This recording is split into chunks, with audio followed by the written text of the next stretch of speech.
Alors, pour terminer, nous allons étudier le grand C, une république qui se transforme et qui devient laïque. Donc tout d'abord, dans le premier point, on peut voir qu'à la suite de l'affaire Dreyfus, les partis républicains et socialistes se sont unis contre une menace nationaliste d'extrême droite, ainsi que cléricale, une droite cléricale, c'est-à-dire qui défend les intérêts de l'Église.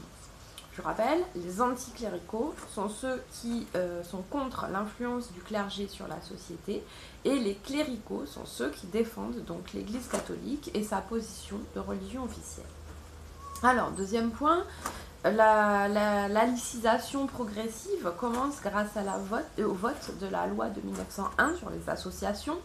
On a déjà dit qu'elle permettait d'abord l'existence de partis politiques structurés en association, mais aussi les congrégations religieuses, c'est-à-dire les groupes religieux, vont devoir se former en association, et ainsi elles seront plus faciles à contrôler par l'État parce qu'elles auront une existence légale, structurée avec un président, un bureau, etc.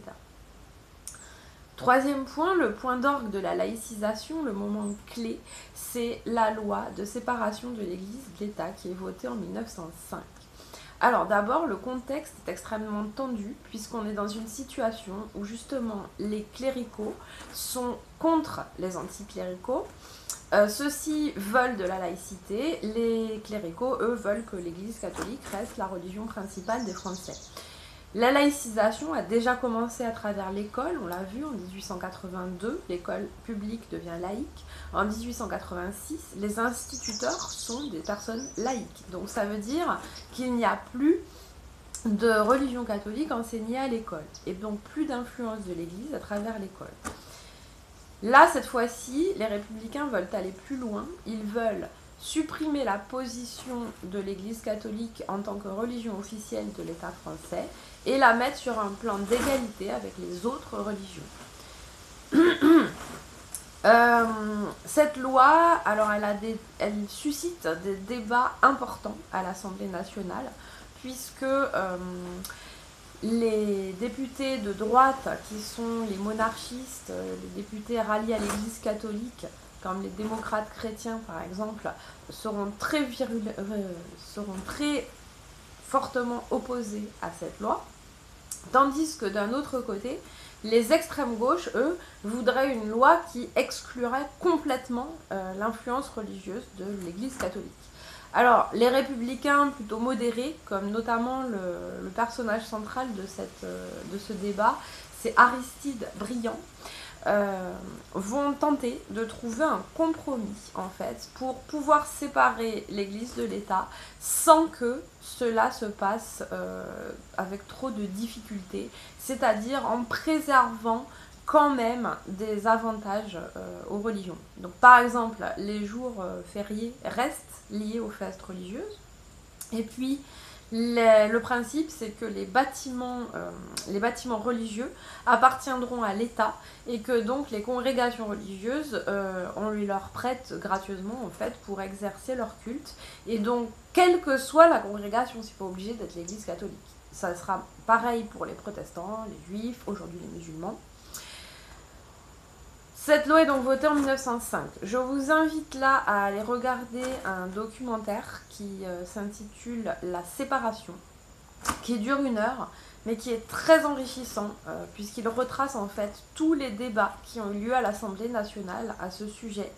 Il montre la position de chacun des partis politiques, et il a un intérêt majeur qui est de faire comprendre justement comment on en est arrivé à la formation de cette loi. Alors, point suivant, bien entendu, le pape refuse cette loi, émet un document pour dire qu'il n'est pas d'accord avec cette loi. Et là, il va y avoir une forte opposition entre les cléricaux et les anticléricaux, justement, puisque l'Église catholique, elle est vraiment offusquée par cette loi. Les personnes de l'État français doivent aller faire l'inventaire des églises, puisque les églises deviennent des bâtiments publics qui appartiennent à l'État, donc il faut faire l'inventaire de ce que l'État va se retrouver à posséder. Et donc on assiste à ce moment-là à une forte opposition du clergé et des cléricaux. En 1906, c'est ce qu'on appelle la crise des inventaires, puisque ces inventaires se font dans un climat de violence. Les cléricaux attaquent les anticléricaux, on est presque au bord de la guerre civile. Dernier point, à côté de la laïcisation, il y a également un autre problème qui se pose, c'est que les ouvriers trouvent que la Troisième République, des républicains modérés, ne leur a pas accordé assez d'écoute et assez de mesures.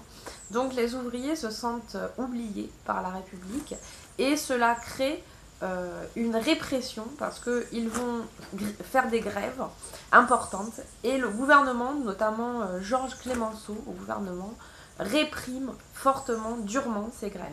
Et Clemenceau passe alors pour le briseur de grève et cela entraîne une division majeure entre les socialistes et les républicains qui jusque-là s'étaient unis face à la menace cléricale, mais le cassage de ces grèves par les républicains entraîne les socialistes à perdre confiance dans le parti des républicains.